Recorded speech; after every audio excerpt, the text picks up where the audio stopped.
tema da mensagem de hoje é aprenda a descartar. Vamos ler em Mateus capítulo 11, versículo 28, diz assim: Vinde a mim, todos que estáis cansados e oprimidos, e eu vos aliviarei.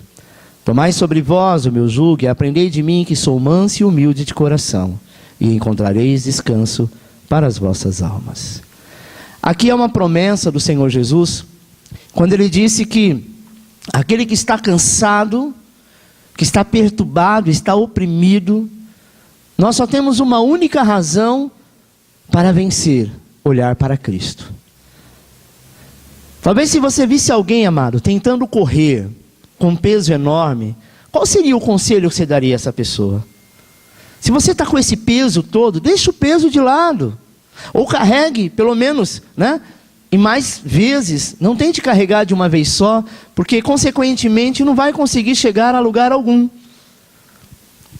E nós sabemos que até mesmo para dar um upgrade em nossa vida, a primeira coisa que nós precisamos ser é aliviado. E só tem um que pode nos aliviar: Deus, na pessoa de Jesus Cristo. E qual é o convite inicial dele? Eu achei interessante aqui nesse texto, porque o texto diz assim, que antes de começar nós devemos arrumar. Por muitas vezes nós queremos começar a fazer alguma coisa sem antes arrumar. Eu falo de arrumação, nós temos vivido um turbilhão por esses dias, imagina. Principalmente quando se trata do nosso querido depósito, que tudo foi colocado lá, O que cabia em 3 salas, teve que colocar dentro de uma. E hoje nós estávamos mexendo no equipamento aqui, tínhamos que ligar uma outra mesa, e eu falei para o Marcos: Marcos, eu vi aquela fonte, só faltei dizer, eu juro.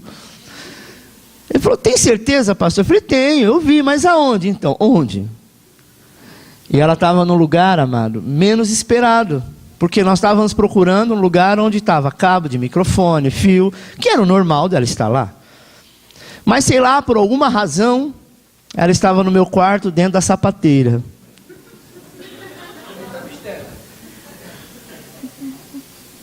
E não se assuste que foi eu que coloquei lá. Quando eu vi ela perdida em algum lugar, eu falei: bom, eu vou guardar isso daqui, aqui, porque eu tenho certeza que aqui não vai perder. Quem disse que eu lembrava? Então, para que a gente comece a arrumar alguma coisa, é necessário, amado, antes de começar primeiro arrumando. E Deus quer hoje arrumar a tua casa. Nós temos um prédio novo, nós temos um ciclo novo, nós temos, uma promessa de Deus, mas algumas coisas precisam ser arrumadas. Você concorda comigo? Será que se nós viéssemos para cá de qualquer jeito, sem arrumar nada, eu confesso que estamos ainda nos organizando, em questão de espaço e tal, mas tudo isso é começo, aqui vai ficar muito bonito, viu? Até porque não é aqui que nós vamos ficar, aqui é do Kids. Nós vamos ficar na nave e que logo, logo estaremos inaugurando. Amém? Mas uma coisa que nós precisamos entender, amado, é que uma coisa que Jesus disse: quando você estiver cansado, chateado, emburrado, triste, lança sobre Ele. Não foi isso que Ele disse? O problema é que às vezes você não sabe dizer que está cansado. Você tem vergonha de dizer para a tua esposa, para o teu marido, para o teu filho, para o teu chefe, para o teu pastor, para o teu líder de célula, que você está cansado. Às vezes nós dizemos que estamos cansados para nós mesmos, mas às vezes precisamos dizer a verdade: eu estou cansado, e quando você colocar nele, Ele vai te aliviar. Às vezes nós falamos que estamos cansados para os outros, mas você nunca disse para Deus: Senhor, eu estou cansado disso daqui. Sabe, eu estou cansado desse meu trabalho, que eu trabalho e não tenho dinheiro. Eu estou cansado, Senhor, sabe, de eu comprar este carro, e esse carro cada dia me dá problemas, e se eu penso em vender ele, já está desvalorizado só pelo problema que tem. Eu estou cansado disso, sabe, eu estou cansado da casa que eu moro, eu estou cansado dos meus vizinhos barulhentos. Glória a Deus, eu vivi isso. Nós morávamos lá na Turquia, foram 13 anos. Graças a Deus. Mas pensa numa rua barulhenta, Cida? A Cida que eu disse. Aqui, irmãos, é um sossego. A única coisa que eu escuto é voz e canto de ganso, galinha. É porque tem uma chacrinha aqui atrás. Tem hora que eu me sinto que eu estou na fazenda. Só faltou o boi, ainda bem que não tem. Mas há um silêncio. Eu vou confessar uma coisa para você. Nesses últimos 6 meses, eu dizia para o Senhor: eu estou cansado desta casa. Quem me conhece sabe como é que eu sou detalhista. A minha esposa falava: poxa, Lê, eu não estou entendendo. Precisa pintar a parede, você não pinta. Precisa mexer algumas coisas na igreja, você não está nem aí. O que está acontecendo? Não é esse Alexandre que eu conheci há 20 anos atrás. Eu disse: eu não vou mexer uma palha mais nesse prédio. Porque aqui não é o nosso lugar. O nosso tempo aqui acabou. E eu vinha repetindo isso. Até que 3 meses atrás eu disse para o Senhor: Senhor, eu estou cansado disso daqui. Uma voz que não era do Senhor dizia ao meu coração: mas para onde você quer ir? Você vai ter que começar tudo de novo. Não é esse cansaço de fazer. É o cansaço de não ver exatamente o fruto do seu trabalho. Não que eu não estava vendo, amado, entenda. Mas que o Espírito Santo estava me incomodando a abrir a boca e dizer: Senhor, eu estou cansado, muda a minha história. Às vezes nós temos mania de falar para as pessoas que não podem nos ajudar. Quantas vezes você conta problema para pessoas que não podem fazer nem sequer o favor de te dar um conselho? Porque não tem base para isso. Mas nós devemos falar com a pessoa certa. Eu estou cansado disso. Deixa eu te dizer uma coisa, irmãos. Quem demora muito para cansar, demora muito para jogar o fardo em Jesus. Diga para a pessoa que está do seu lado: Ele está pedindo o teu fardo.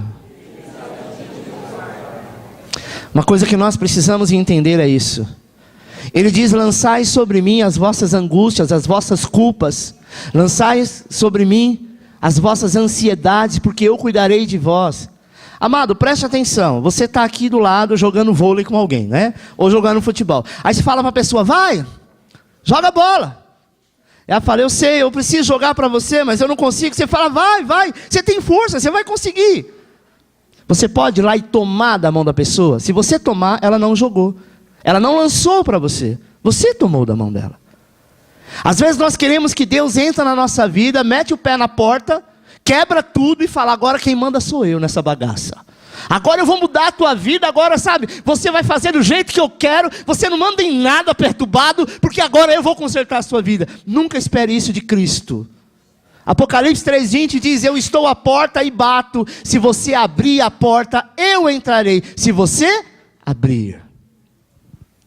Deus, Ele quer mudar a nossa história sim, mas existe um princípio para isso. Você precisa jogar, lançar sobre Ele o fardo. Feche os seus olhos neste momento. Talvez enquanto eu estou ministrando, o Espírito Santo está falando ao seu coração. Qual tem sido o teu fardo? É o trabalho. Talvez muito cansaço com os filhos. Financeiramente você trabalha, mas você não consegue. Só paga e não te sobra nada. Será que você já ficou assim: Senhor, eu queria tanto comprar isso, comprar aquilo, mas não me sobra. Eu não sei aonde eu estou errando. Esse é o nosso problema. Nós achamos que a culpa é nossa. E o Senhor diz: a culpa não é sua. A única culpa que você tem é não lançar a mim o fardo que você está carregando. Sabe, irmãos, tem pessoas que carregam um fardo muito maior do que pode. E aí olha para outros e diz assim: sabe esse fardo que eu estou carregando? Foi Deus que me deu. Deus nunca deu fardo para ninguém. Ele diz que tanto o fardo como o jugo dele é leve e suave. Eu quero falar sobre 5 pontos. 5 coisas que você deve descartar. A primeira dela é: descarte o seu passado. Às vezes nós estamos como nessa imagem, sabe?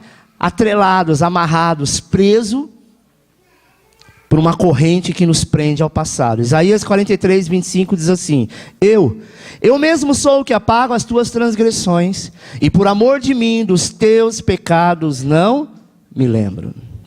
E por amor de mim, os teus pecados não me lembro. Amado, preste atenção. A Bíblia está dizendo aqui que o seu passado é algo resolvido por Deus. Quantas pessoas vêm no dia da Santa Ceia e fica pedindo perdão pelo mesmo pecado que ele já foi perdoado? Ele já confessou. Ele fica carregando esse fardo, sabe, amado? Você não pode ter problema com o seu presente por causa do seu passado. Por quê?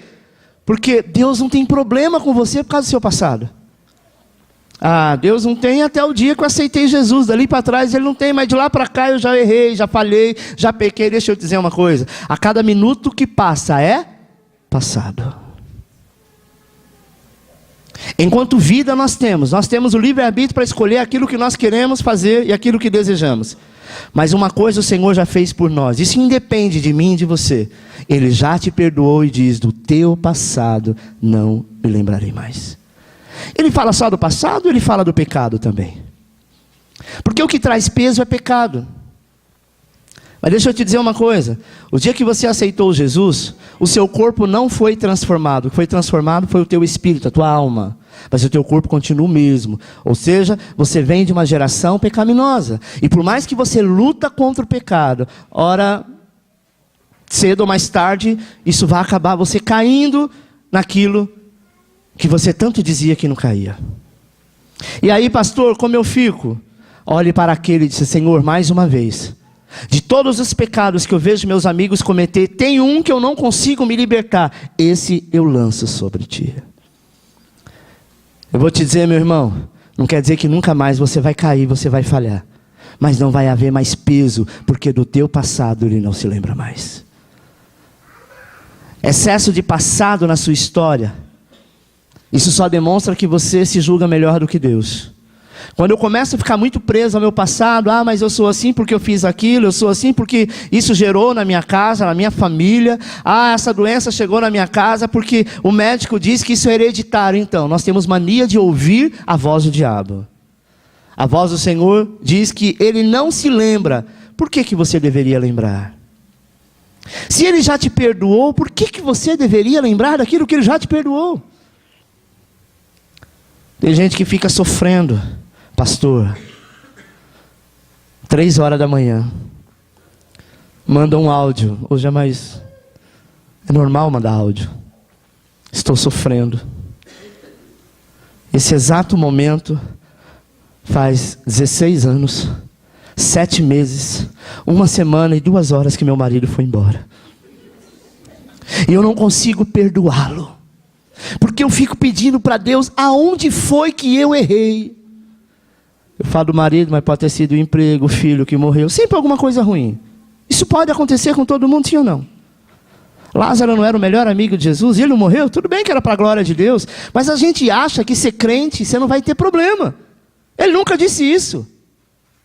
Só que nós não podemos ficar presos ao passado. A primeira coisa que você tem que descartar hoje é o teu passado, porque você é nova criatura. E quem é novo não tem passado. Como é que eu tenho passado se eu sou uma nova criatura? A única coisa do passado que eu devo lembrar são as coisas boas que eu aprendi, e assim eu fui crescendo. Mas aquilo que é ruim, aquilo que traz marcas, aquilo que traz mágoa, deixa lá, amado.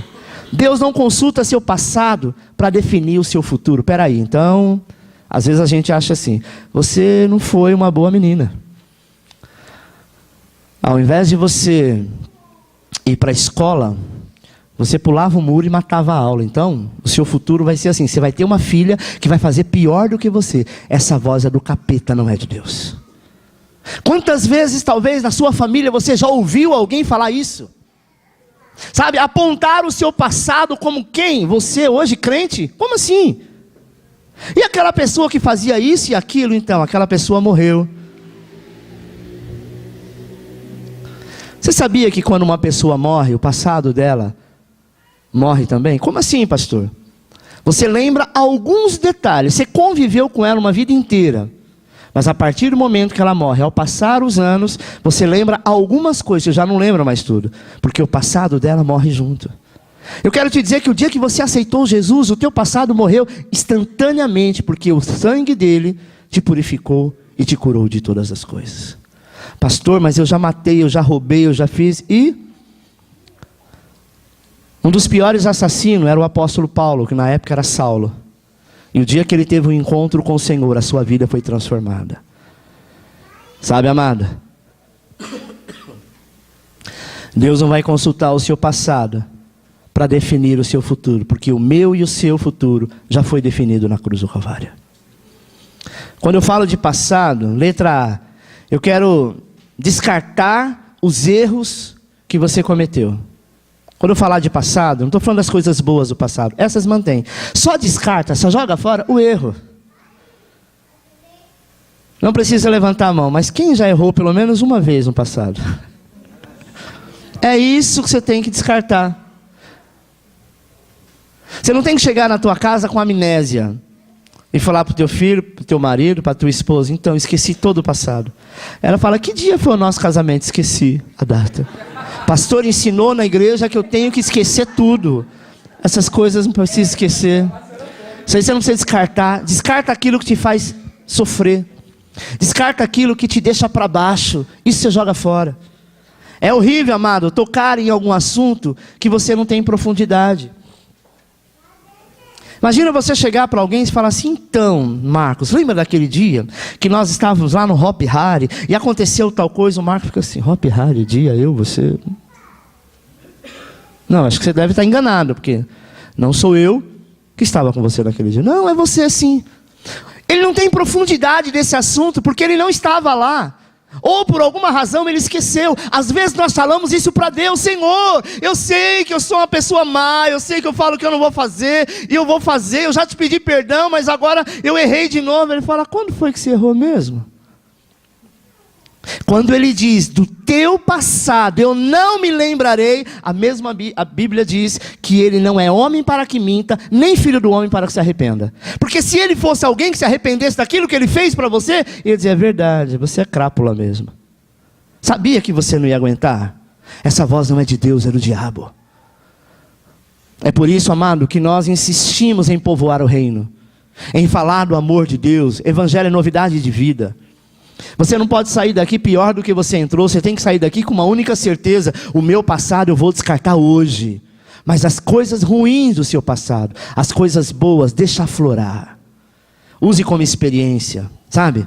Falar do seu passado é colocar Deus em saia justa, porque ele não entende nada disso. É como o Marco. Eu estou falando de um assunto que ele fala: não, não fui eu. Você deve estar confundindo a pessoa.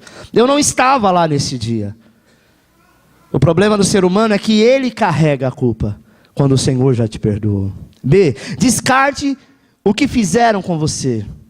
Na sua história, Deus diz assim: você está perdoado, para que você diga: eles estão perdoados. Uma coisa que nós devemos entender é descartar aquilo que fizeram conosco. Não adianta a pessoa falar: olha, faz tantos anos que meu marido foi embora, que eu perdi o emprego, que o meu melhor amigo me apunhalou pelas costas. Tudo que você passa na vida, amado, não é à toa. Nós sabemos que não cai uma folha de uma árvore se ele não permitir. Não cai um fio de cabelo seu. Não há descamação na tua pele, porque nós trocamos a pele, parte da pele, todos os dias. Se ele não permitir. Se você quer ser perdoado, entenda que você também deve perdoar. O sinal de quem se sente perdoado é perdoar. Uma pessoa que não consegue perdoar não é porque ela é ruim, é porque ela não se sente perdoado. Uma pessoa que não consegue amar não é porque ela tem coração duro, porque ela não se sente amado. Ninguém dá aquilo que não recebeu. Às vezes eu me deparo com algumas pessoas, fala: pastor, eu nunca recebi um abraço do meu pai, da minha mãe. Sempre me deram de tudo, mas sempre foram muito duros. Uma das primeiras coisas que eu falo para essa pessoa é assim: escuta, você sabe da formação do seu pai, ou da tua mãe, ou do teu marido, ou da tua esposa? Na infância, na juventude, ela recebeu, os pais dela eram pessoas carinhosas? Não, era seco. Então, a gente simplesmente vai repetir aquilo que recebemos. Agora deixa eu te dizer uma coisa: se o teu passado, essas coisas ruins, você está descartando agora, lembre-se que um dia que você aceitou Jesus, aquele que amou o mundo de tal maneira te amou. Então ele diz: a partir de agora, ame o teu próximo. Mas eu nunca recebi, fato. Só que a partir de agora você tem amor o bastante para dar para aquele que precisa. Sabe, irmãos, eu só posso perdoar se eu me sentir perdoado. Se eu não me sentir, não adianta. Eu só posso acreditar se aquele que está falando comigo tiver convicção do que está falando. Imagine se eu chego aqui e falo: então, irmãos, a Bíblia diz isso, mas eu acho que deve ser aquilo. Olha, eu não tenho certeza do que Jesus está dizendo aqui, mas eu acho que é aquilo. Sabe qual a mensagem que você vai sair na tua mente na hora que você for embora? Eu acho. Quem acha não tem certeza. E uma coisa nós devemos ter certeza: Ele nos amou acima de todas as coisas. Descarte, amado, o que poderia ter acontecido, mas não aconteceu. Eu acho que só aconteceu comigo, com vocês nunca aconteceu isso. Você estava orando, você estava pedindo, você até testemunhou, dizendo glória a Deus, isso vai acontecer, e começou a fazer planos, e aí não deu certo. Aí você ficou rodando e procurando aonde foi que eu errei. Já sei, eu não orei direito hoje. Era para mim orar 3 horas e meia, eu orei apenas 3 minutos e meio. Pronto, Deus está me castigando. Porque eu estava no jejum, no propósito, e aí eu não fiz. Esse é o nosso problema. Nós achamos que é por aquilo que você faz. Isso é justiça própria, é que Ele vai fazer alguma coisa. Ele faz não porque você é bom, não porque você ora. Ele faz porque você é filho e filho amado. Sabe, irmão? Tem pessoas que têm necessidade de orar 2 horas.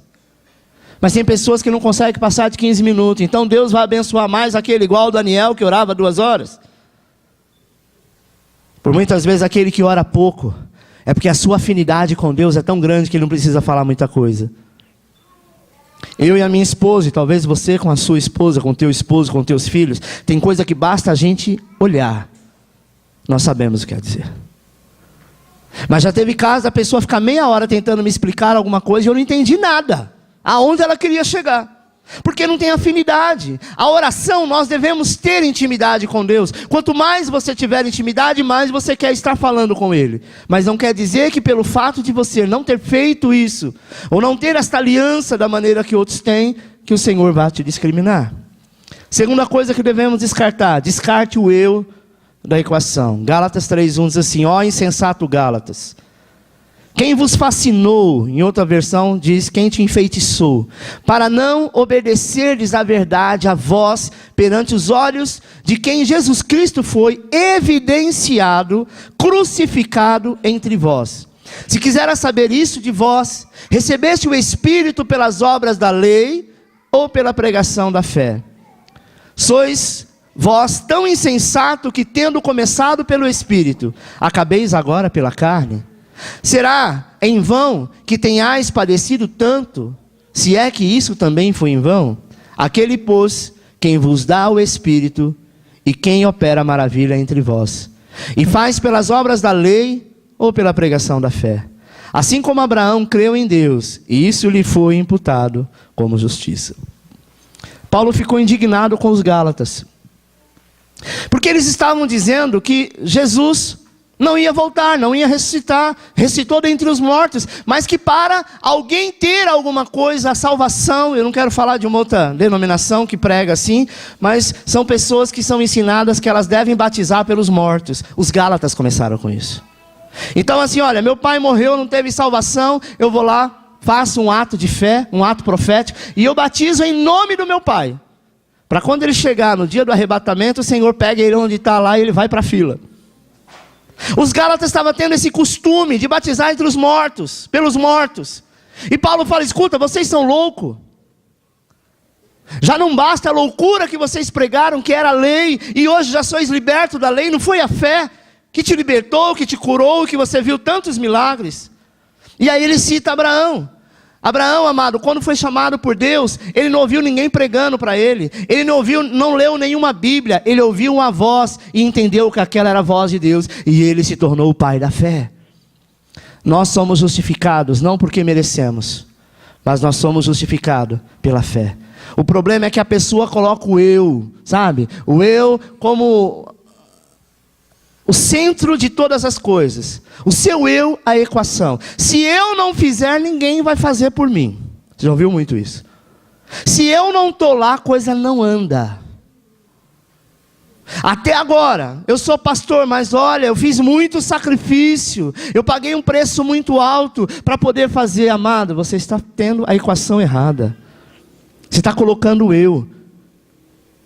O dia que você colocar Cristo, você não vai precisar fazer nada, porque a Bíblia diz que quando você está suando para fazer algo para Ele, você está fora do propósito. Como assim, pastor? Deus não quer o teu suor. Cristo já suou, já sofreu, para que eu e você pudesse descansar nele. Muitos pastores me procuram dizendo: pastor, eu estou cansado querendo entregar a obra, não estou aguentando mais, está sendo um fardo muito grande. Eu estou há tantos anos E eu não vejo essa obra crescer. Eu só vejo o povo rebelde. Cada vez mais são piores. Sabe, com muita mágoa. Já vi famílias falarem isso, dos filhos, do esposo, da empresa. Por quê? Porque coloco eu. Se eu não tiver, a coisa não funciona. Sabe, irmãos, eu já fiz isso muitas vezes. E não adiantou nada. O dia que eu entendi que o meu eu tinha que ser jogado fora, e quem faz a obra é ele e não sou eu, as coisas começaram a andar. Mas o problema é que o eu, ele fica tão impregnado na pessoa, que ela até tira o eu. Fala, tá bom, eu não vou mais ser assim, eu vou tirar o meu eu. Mas e se eu não conseguir? Pegou o eu de volta. Quando nós entendemos que ele já fez tudo, e que nós precisamos apenas descansar, é nele que precisamos ser qualificados quando olhamos para ele. Segundo Coríntios 3,18 diz assim: mas todos nós, com o rosto descoberto, refletindo como um espelho a glória do Senhor, somos transformados de glória em glória, na mesma imagem como pelo Espírito do Senhor. Olha o que ele diz: somos transformados de glória em glória, na mesma imagem como pelo Espírito do Senhor. Você conhece pessoas que parecem com Jesus? Nossa, essa pessoa tem não sei, ele não precisa falar nada, ou ela não precisa falar nada, mas tem esse contato celestial, tem essa coisa, sabe? Eu sei que eu vou lá, eu vou orar com ele ou com ela, ele vai orar por mim, vai acontecer, porque você vê Jesus na pessoa. Por que que com outras pessoas não são iguais? Será que Deus faz acepção de pessoa? Não. Mas quando eu deixo o meu eu de lado e passo a ser transformado pela glória do Senhor, de glória em glória, nós somos transformados. Pastor Daniel Júnior estava na Bélgica com o pastor Winhard, e a esposa dele tinha vindo dos Estados Unidos. Estava representando uma grife lá, e ela estava com 8 malas, 6 era 8 malas de 32 quilos, só de roupa dela, entre roupa, sapatos, maquiagem, enfim. Quando eles estavam vindo do aeroporto, essas malas foram roubadas. Imagine, irmãos, eu acho que o homem ele consegue equilibrar um pouco mais isso, mas a mulher... um monte de roupa nova, maquiagem nova, joias, tudo. Ela tinha ganhado. E aí, foram fazer um boletim de ocorrência e tal, né, aquela situação complicada. O pastor Daniel disse que ele ficou constrangido. Porque ele esperava aquela mulher se descabelar, dizendo, nossa, aquele sapato, aquela bolsa. E dentre algumas coisas que ficou muito básica, mas ficou assim, digamos que o pé de um sapato estava numa malha, o que ficou foi o pé do outro. E ela pegou, eles estavam lá na sala, já tinha passado, tinha feito boletim, ela sai do quarto, brincando, calçada com o pé, com o outro de outro jeito, com cachecol e brincando. E ele disse assim, eu nunca vi uma pessoa tão suave com aquilo que está acontecendo. Qualquer uma outra mulher ficava em desespero, a viagem acabou ali. E ela dizia assim, olha, amanhã nós vamos fazer compra, tudo de novo. Tudo é por ele e para ele. Nada disso vai abalar. Nesse culto que eles estavam, muitos milagres aconteceram. E o diabo, ele gosta de fazer graça, sabe? Para tentar paralisar, para que você abra a boca e murmura. E finalizando, amado, pastor Winhard, ele é semelhante ao meu tamanho, sou mais alto que ele pouca coisa, deixar bem claro. Só que a mulher dele é grandona, ela é bem alta. E o pastor Daniel falou que tinha hora que ficava até constrangido, porque eles são muito amorosos um com o outro. E ficava, sabe, dando um beijinho na frente dele, não sabia onde colocar a cara. E riam e brincavam, nem parecia que tinha sido roubado, levado todas as malas. E ele cita sobre ela, ele fala assim, ó, eu vi uma pessoa que tem Cristo. Não é porque ela estava em paz porque roubou as malas. Porque ela estava em paz porque Cristo está com ela. E é isso que nós devemos fazer. Números 21:9 diz assim: Moisés fez uma serpente de metal e pô-la sobre uma haste. E sucedia que, picando alguma serpente a alguém, quando esse olhava para a serpente de metal, vivia. Deixa eu te dizer uma coisa. Lá na velha aliança, na época de Moisés, o povo estava sendo muito rebelde. E saiu uma quantidade de cobras e serpentes que estava matando principalmente aqueles que se levantavam contra Moisés. E o Senhor disse assim: Moisés, faça uma haste e coloque uma serpente de metal. Porque todo aquele, após ser picado por essa serpente, ao olhar para esta haste, para esta cruz, na verdade era uma cruz, porque uma serpente ela não consegue ficar parada apenas num pau, ela precisa da segunda base, que é a cruz. Isso já representava que toda vez que nós somos picados, todas as vezes que o passado vem bater na nossa porta, toda vez que o eu quer ser um pouco mais favorável àquilo que não deveria ser, você olha para a cruz, você olha para essa serpente, e tu viverás. Engraçado que João 3,14 fala a mesma coisa. E como Moisés levantou a serpente no deserto, assim importa que o Filho do Homem seja levantado, para que todo aquele que nele crê não pereça, mas tenha a vida eterna. Uma coisa que nós precisamos entender, amado, é que quando nós olhamos para Ele, todas as outras coisas, por mais difícil que está sendo, perde o valor. Eu vou te dizer uma coisa. Às vezes o que é mais difícil é suportar uma palavra dura de alguém que você não espera. Às vezes um tapa dói menos. Mas dependendo da atitude da pessoa que você não esperava, ela vem e te machuca. Mas eu quero te dizer algo, amado. Tudo isso é para forjar o seu caráter. Porque se você estiver olhando para a cruz, nada pode te abalar. Porque até mesmo esta pessoa que está agindo assim contigo, ela quer ressuscitar o seu eu. Sabe aquele eu, meta a mão na cara, comigo é assim. Quer que você saia da graça, que você desce de salto, que você desça da cruz. Quer que o seu eu realmente manifesta e acenda o velho homem. Todo dia o velho homem vai bater na tua porta, mas diga para ele que você é livre. A gratidão, amado, é um sinal de graça. Quando estamos baseados em nossas qualificações, sempre estamos em um relacionamento que envolve dívida com Deus.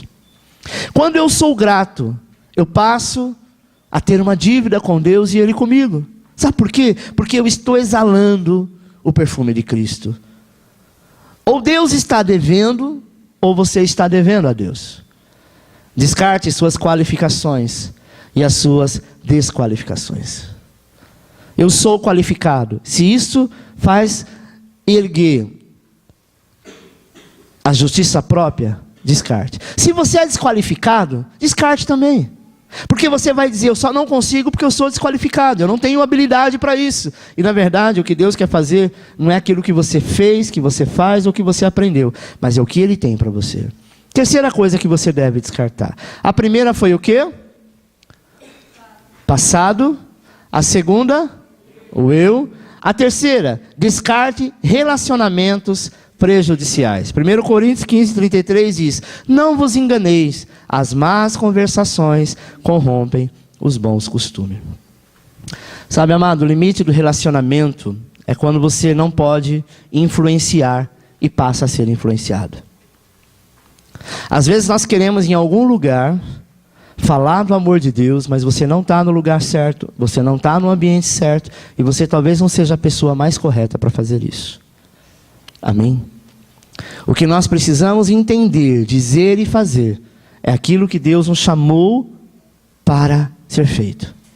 E sabe o que o Senhor chamou para que nós podemos fazer, para que seja feito? Você influenciar e não ser influenciado por aquilo que é negativo.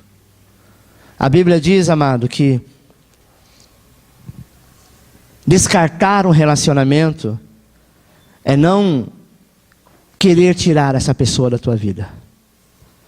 O Senhor jamais vai dizer, olha, jogue fulano fora porque essa pessoa não presta. Deus nunca vai falar isso para você. Manda embora. Não fala do amor de Deus para ela não, porque não vale a pena. Essa pessoa não vale nada. Deus nunca vai fazer isso. Mas a influência desta pessoa, ele diz, descarte. Porque essa influência, ela pode te levar ao abismo. Que abismo é esse? Se misturar e reconhecer que aquilo que essa pessoa faz, que é má, segundo os olhos de Deus, é mais forte do que o amor dele por você. Sabe, amado? Nós devemos descartar aquilo que nos influencia. Às vezes, alguém diz assim, pastor, mas é meu amigo, é minha amiga, é meu pai, é minha mãe, é meu namorado, é minha esposa, é meu filho. Ele vai continuar sendo esposa, pai, mãe, filho, amigo. Mas aquilo que é má influência não precisa ser seu amigo. Amém? Porque isso vai gerar em você aquilo que a pessoa é. Tem um ditado que diz assim, me diga com quem tu andas e eu te direis quem és. Quando eu tinha igreja lá em Vila Paulina, era um bairro que as igrejas que predominavam lá era Deus e Amor e Assembleia de Deus do Reteté. E lá, as irmãs não cortavam cabelo, né? Tinha o costume da igreja, aquele saião. Então, sempre quando você via alguém desta forma, você imaginava, é dessa igreja. Estou eu atravessando a rua, e vem uma irmã, de cabelão até aqui, um saião, estava varrendo a rua. E às vezes, aquilo que você enxerga, aquilo que você está vendo, é o que você acredita que é. E ela vem andando rápido e uma mão estava para trás, sei lá por quê. E eu passei por ela educadamente, cumprimentei da mesma maneira que eles cumprimentam, dizendo, paz do Senhor, irmã. Ela olhou para mim, virou a cara, colocou o cigarro na boca e continuou andando. E eu fiquei com vergonha. Porque ela não era crente. Mas talvez ela gostava de usar um cabelão e um saião. Aquilo que eu estou enxergando, às vezes aquilo que eu estou deduzindo. Imagine você, amado, se alguém te vê andando com um monte de nóia, vai dizer que você é o quê? Crente. É isso? Não. Às vezes a gente fala, mas não estou nem aí, pastor, o que as pessoas vão dizer. Eu não estou nem aí o que vão pensar. Não é verdade, você está assim. Não é verdade? Por mais que às vezes nós queremos vestir alguma capa, então vista a capa certa.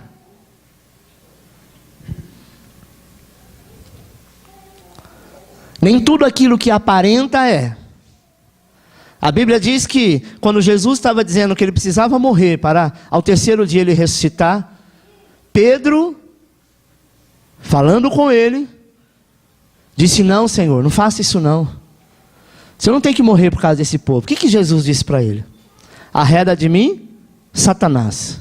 Por quê? Porque Pedro foi movido por um sentimento, mas um sentimento que não era verdadeiro. Porque Cristo veio para isso, ele precisava morrer para que nós tenhamos vida em abundância. É engraçado que quando Judas, depois que traiu Jesus, que foi lá no Getsêmani, quando Judas se aproxima, ele diz assim, a que vieste, amigo? Olha que contraste.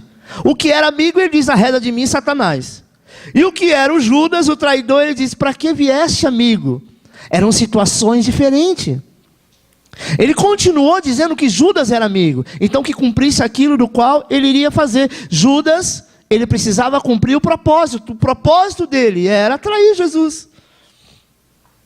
Mas o propósito de Pedro não era impedir que a obra fosse feita. Você está entendendo? Às vezes nós olhamos para as pessoas e começamos a imaginar, não, tem alguma coisa de bom. Aquilo que é bom, persevere, preserve, mas aquilo que é ruim, descarte. A questão, amado, é que seus relacionamentos precisam ser dirigidos por propósito. Qual é o meu propósito de ter um relacionamento que não agrada ao Senhor? Se não agrada, está fora do propósito. Ainda que eu tenha a melhor intenção, não vai chegar a lugar algum. Nós precisamos colocar na nossa vida pessoas que agregam valores. Quando eu falo de valor, eu não falo de financeiro. Eu preciso andar com pessoas que têm para me ensinar, que possa multiplicar comigo. Mas infelizmente, às vezes a gente quer andar com pessoas que só tem para tirar. Sabe? Às vezes nós queremos andar com pessoas rebeldes. Deixa eu te dizer uma coisa, se uma pessoa é rebelde com a tua família, você tem 2 filhos, e você tem uma amiga que gosta muito de você, e você gosta dela, um amigo, um casal amigo, só que por alguma razão brigou com a tua filha, e todo dia fala, eu odeio a sua filha, eu não suporto a tua filha, eu não vou na tua casa quando a tua filha estiver lá. Essa pessoa, por mais que seja seu amigo, é bem-vindo? Não. Sua filha pode ser o cão chupando manga, mas é tua filha. A mesma coisa é a tua esposa, é teu marido. Ele pode não valer nada aos olhos daquela pessoa, mas para você ele é uma pessoa agradável. E é isso que nós precisamos entender. Aquilo que agrega valores, aquilo que não agrega valores, sabe? Nós devemos descartar, porque são relacionamentos prejudiciais.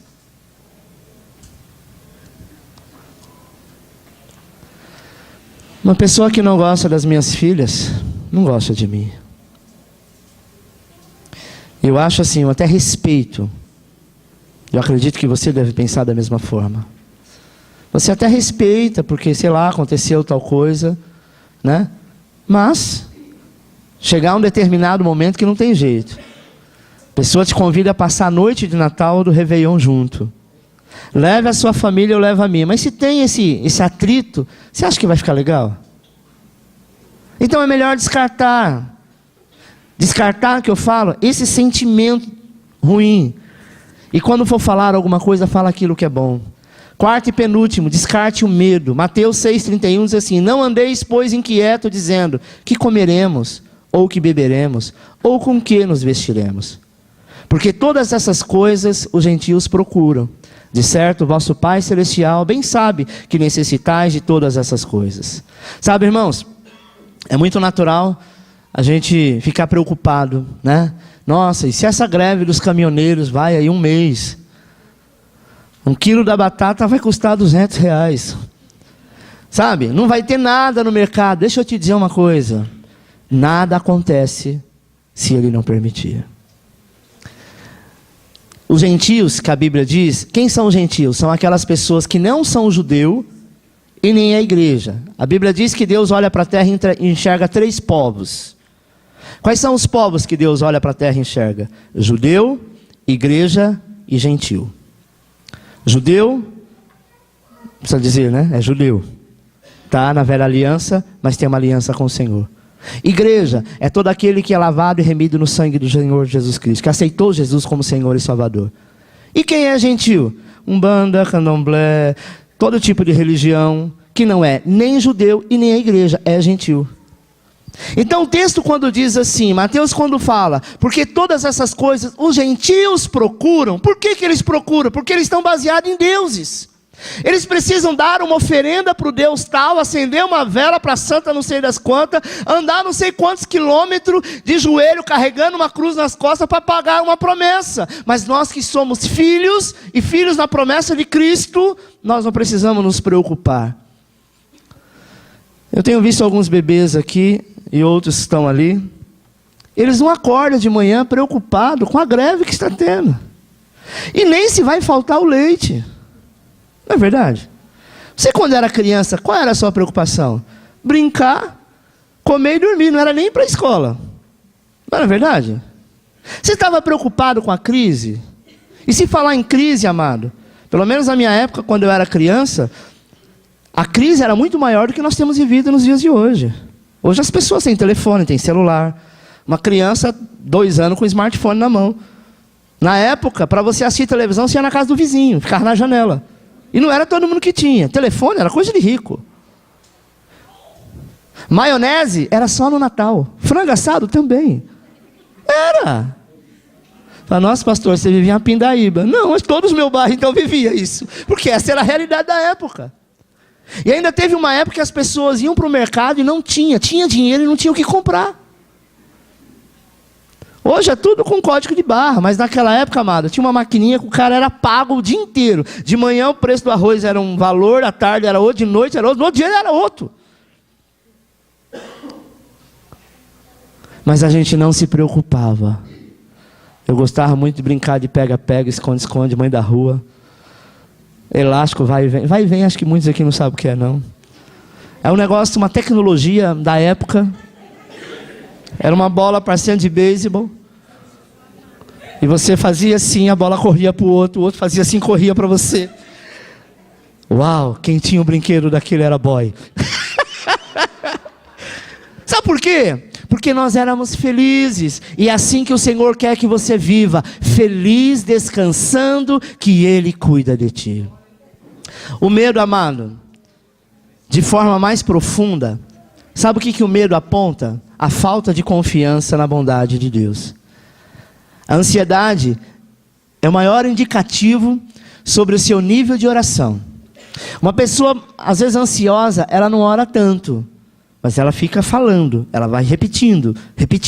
Senhor, eu estou passando por isso, eu quero resolver isso. De certa forma, ela está orando, ela está falando, ela está clamando, está colocando diante de Deus. Sabe? Agora, aquela pessoa que tem medo, ele ora por medo. E a sua oração, não deixa acontecer, Senhor, em nome de Jesus, não deixa. Tira da minha frente, afasta esse mal. Não é assim? A oração com medo. Mas a oração, quando ela é voltada pela ansiedade, ela diz, eu estou ansioso, porque eu sei que Deus fará. E vai lançar o perfeito amor, aonde todo medo será lançado fora. O medo, amado, é algo tão forte, que somente o algo mais forte que existe para vencê-lo, chama-se amor e amor de Deus. Quinto e último, descarte a fé no que o diabo diz. Uma das coisas que as pessoas mais acreditam é na voz do diabo. Tem fé naquilo. A voz do diabo é sempre contrário àquilo que você está querendo. Está tudo dando certo, de repente vem um vaso de Belial, diz assim, rapaz, olha, minha cunhada abriu um negócio como esse, investiu não sei quanto. Menina, não é que faliu o negócio? Aí você está esperando, orando ao Senhor, dizendo, Deus, manda alguém falar comigo. Eu quero ouvir tua voz. Aí o diabo engraçadinho já manda o primeiro filho de Belial. Deixa eu te dizer uma coisa. A Bíblia diz assim, Daniel 10, versículo 12. Não está aqui, eu só vou recitá-lo. Desde o momento que você aplicou o teu coração a humilhar-te perante o teu Deus, foram ouvidas as tuas palavras. E aí o anjo diz, e eu vim por causa das tuas palavras. Você sabia que quando você coloca a tua fé no Senhor e você determina, os céus se movimentam e o Senhor libera anjos para estar contigo no meio da peleja? Não pense você, meu irmão, que vai ser mar de rosa, vai ser flores. Ah, eu quero fazer tal coisa e tudo vai acontecer. Vai acontecer. Você talvez não veja, porque a tua fé está intensa no Senhor. Mas no mundo espiritual, os anjos do Senhor estão guerreando, estão lançando por terra toda a atitude do diabo para que você vença. Enquanto você dorme, Deus trabalha. Enquanto você está lá descansando, o Senhor está trabalhando. Quantos pais de família às vezes não vê o bebê recém-nascido porque ele tem que trabalhar a noite inteira, mas o pai, ele sai de casa feliz, porque ele sabe que ele vai estar ali trabalhando, perdendo noite de sono, mas o teu bebê amado está dormindo em paz. Descarte a possibilidade de acreditar naquilo que o diabo está lhe falando ou te mostrando. Tem gente que diz assim, não, até falou tal, mas eu não dou ouvido. Mas pastor, eu estou vendo. Então, nem tudo que você vê é real. E o medo é algo que faz o negócio ficar maior do que ele é. Tem uma história que eu sempre conto, de um jovem morava numa fazenda, e para ele ir para a escola, ele tinha que ir a pé por uma trilha. E você sabe que no inverno, a noite chega mais cedo, né? O dia parece se torna menor. 5 horas da tarde, já começa a escurecer. Isso na época do inverno. E ele estava voltando, e quem nunca ouviu falar de uma celebridade que havia nas escolas chamado a loira do banheiro? Gente, eu morria de medo da loira do banheiro. Às vezes nós estávamos no banheiro na hora do recreio, e sempre nesta época, né, festa junina, alguém jogava uma bombinha lá e gritava, ó, loira! Todo mundo saia correndo. Eu não sei o que essa loira fez, mas ela era famosa. Sabe? Imagine você, esse garoto, voltando para casa, uma época entre meados de agosto, que principalmente no interior se venta muito. E próximo à casa dele, para ele passar por aquela trilha, chegar na casa dele, tinha um bambuzal. E ele então começa a entrar, e quando ele chega perto, ele vê alguém fazendo assim. Ele falou, meu Deus, é a loira. E aí ele ficou com medo, e ele começou a chamar a mãe, aquela ventania, e mãe, ninguém ouvia, porque havia uma certa distância. Aí ele falou, bom, não vai ter jeito. Se ela não morreu, ela vai morrer hoje, ou ela me mata. Ele pega uma pedra e vai andando, sabe, morrendo de medo, amado. Medo faz você ter pânico de qualquer coisa. E aí ele vai, não é a loira, não é a loira, não é a loira, não é a loira. Quando ele chega, era um galho de bambu, que estava quebrado, e conforme o vento mexia, ele balançava. Mas o medo te faz enxergar, e o diabo aproveita o medo para dizer, está vendo? É isso que vai acontecer. Pastor, mas eu estou vendo. Ele também estava vendo. Ele imaginou uma coisa, mas era outra. E quantas vezes você acha que está vendo? Mas a promessa do Senhor é, continua, porque eu sou contigo. É isso que nós devemos entender. Marcos capítulo 4, versículo 37 diz assim, levantou-se grande temporal de vento, e subia as ondas por cima do barco, de maneira que já se enchia. E ele estava na popa, dormindo sobre uma almofada, e despertando-no, dizendo-lhe, mestre, não se te dá que perecemos? E ele despertando respondeu, repreendeu o vento e disse ao vento, ao mar, cala-te, aquieta-te. E o vento se aquietou e houve grande bonança. E disse-lhe, por que sois tão tímidos? Ainda não tendes fé? E sentiram um grande temor e diziam uns aos outros, mas quem é este que até o vento e o mar lhe obedecem? Sabe, amado, você vai passar por tempestade sim. Vai haver momentos na tua vida que tudo parece que está uma brisa. Daqui a pouco se levanta alguém, se levanta alguma coisa, a tempestade chega. Por um momento você vai pensar assim, poxa, todo esse meu investimento, eu acho que eu dei com os burros na água. Não é de Deus isso aqui, porque se fosse de Deus não estaria essa tempestade toda. Deixa eu te dizer uma coisa, a tempestade faz parte da vida. A Bíblia diz que nas tempestades, às vezes é melhor, a melhor resposta que você tem na tempestade é dormir, não é ficar murmurando, não é ficar com medo, não é ficar espraguejando.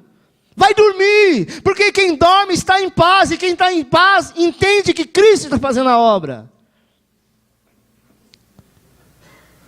Ele dormiu no meio da tempestade, engraçado, né? Imagine você que você está com 3 crianças na tua casa. Aí você ouve um barulho na madrugada, e você percebe ou imagina ser um ladrão. As crianças acordam, sabe, segura na tua perna, mãe é um ladrão, o que você vai fazer? Você vai falar, é verdade, vamos gritar, ah! Ou você mesmo com medo, vai dizer, não filho, fique em paz, não é nada, mamãe está aqui, ou papai está aqui. Papai já fez nas calças, mas ele tem que manter a aparência, porque a tempestade chegou. Por algum momento ele já começa a ver as criancinhas dentro de um caixão, a casa pegando fogo, sabe, o carnê que ele comprou, a TV de LCD vai continuar porque ela vai embora. A tempestade vem. Mas é engraçado que aquele que sabia todas as coisas estava dormindo. Sabe por que ele estava dormindo, amado? Tinha no mínimo 13 pessoas no barco. E Jesus era a única que tinha a resposta para a tempestade. E se ele era a única pessoa que tinha a resposta para a tempestade, por que ele estava dormindo? Porque o medo da tempestade, na verdade, denunciou, amado, como que os discípulos enxergavam Jesus. Quando eu tenho medo de algo, denuncia a minha fraqueza ou a minha coragem. Amém?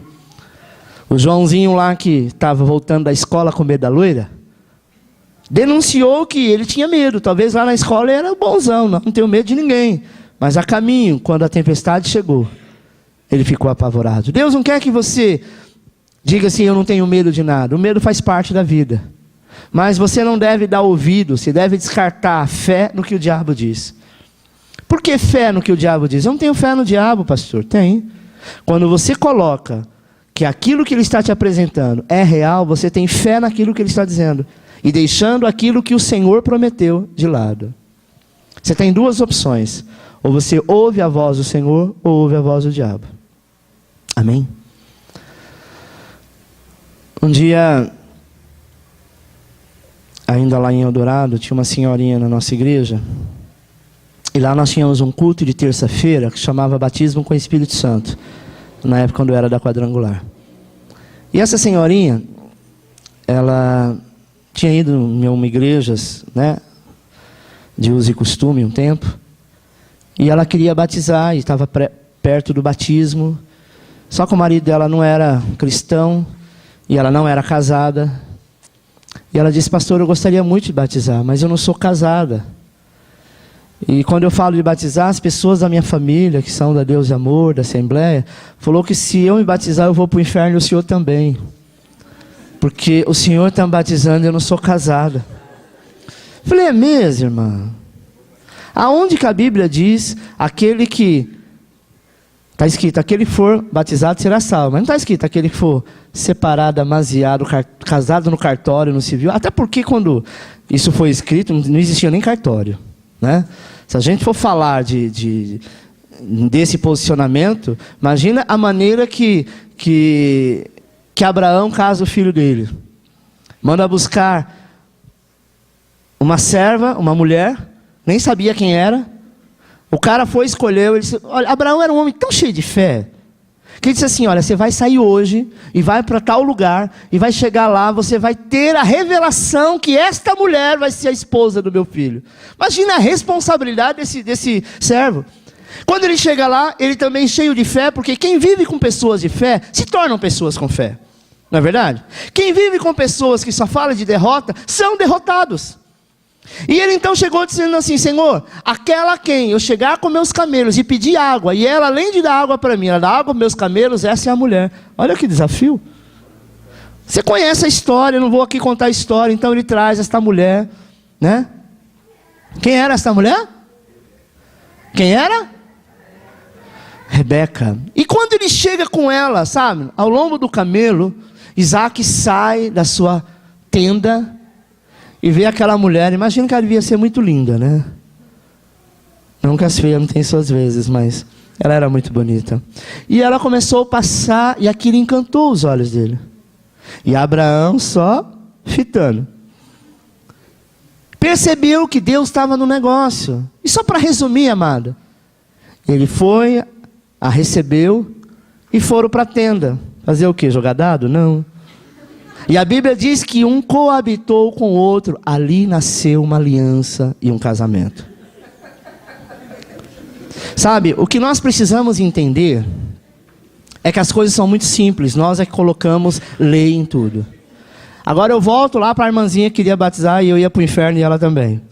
Se eu batizasse ela daquele jeito. Eu falei: vamos fazer o seguinte, irmã. Atos dos Apóstolos diz que aquele que crê e for batizado será salvo. Em nenhum momento, lendo Atos dos Apóstolos, a pessoa que queria ser batizado com o Espírito Santo, bastasse que buscasse, o Senhor o batizava. Terça-feira vai ter culto de oração. Vamos fazer o seguinte? Faça uma aliança com você e Deus. Nem oramos, eu falei na autoridade de pastor. Você vai ser batizado com o Espírito Santo terça-feira. Isso era no domingo, na terça-feira. Se você for batizado com o Espírito Santo, eu te batizo. Se você não for, eu deixo ao seu critério. Porque a Bíblia diz, amado, que o batismo com o Espírito Santo se torna, não que é, maior. O que tem mais poder, o batismo do Espírito Santo ou das águas? Se Deus não tem nada contigo, se Ele não quer nada com você, por que o Espírito iria habitar dentro de você? Porque você não é casada no papel. Porque você cortou o cabelo. Porque você rapou a perna e raspou o sovaco. Então agora você vai para o inferno por causa disso. Meu Deus, é pegar todo o sacrifício da cruz e jogar fora. E aquela irmã, amada, na terça-feira foi batizada com o Espírito Santo. E aí quando ela foi cheia do Espírito Santo, no final do culto ela me abraçou e falou: agora eu entendi o amor de Deus na minha vida. Independente. Aí eu chamei ela de canto e falei assim: mas se você quiser casar, você pode casar. Estou dizendo para você não casar. Pastor, mas ele não quer. Passaram alguns meses, ele também se converteu e se casaram. A melhor coisa é colocar a vida no altar. Mas eu não posso negar o pão e o suco de uva representando o corpo e o sangue de Jesus para alguém que não é casado. Sabe, irmãos? Ah, eu não sou casado, eu não sou da IAAP, eu sou da Assembleia de Deus, da Batista, seja lá de qual for. A ceia do Senhor é para quem é filho.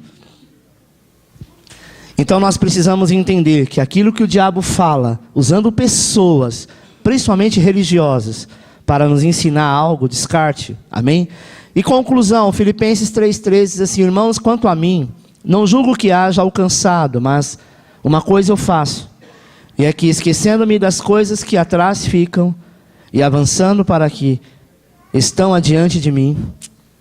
E aí o texto continua: posso todo naquele que me fortalece.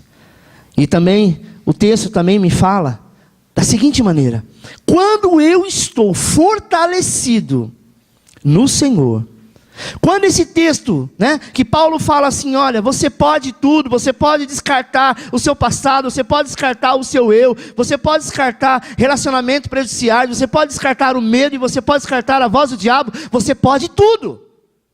Porque tudo para nós é ouvir a voz dele e dizer verdadeiramente, ele nos amou. Sabe, amados, uma coisa que nós devemos entender, que Cristo se fez homem para sentir a nossa dor, sentir a nossa fraqueza e viver toda maldição em vida, porque não foi depois da morte, em vida.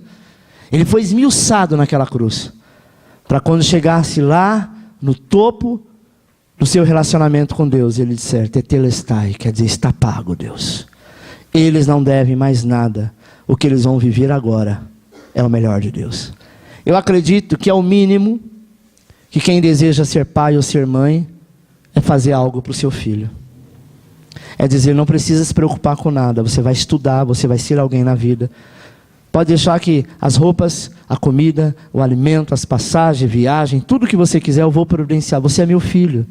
O que eu não tive eu quero te dar. Essa é a sensação que nós temos como pai, não é? O que eu não tive eu quero te dar. Dificilmente, não sei, mas eu acredito que seja difícil um pai que olha para um filho e fala, não rapaz, você vai sofrer, eu sofri. Você vai passar fome, eu passei. Você vai pegar jegue no laço, eu peguei. O negócio de ficar na escola aprendendo, não, você vai sofrer. É uma pessoa muito escroto, muito ignorante para fazer isso. Não sabe o que é amar. Porque aquele que tem um filho, que ama, ele quer o melhor para essa pessoa. Eu quero te dizer, amado, que o amor de Deus, ele é incomparável ao amor do ser humano. Não tem nada no mundo que se compare ao amor de Deus. E ele esqueceu o teu passado. Ele já lançou fora, e quer que você lance fora o seu eu. Os relacionamentos que são prejudiciais, deixe de lado, porque o Senhor é Deus na tua vida. Eu gostaria que você curvasse sua cabeça agora, e que você pudesse descartar aquilo que não é bênção para a tua vida.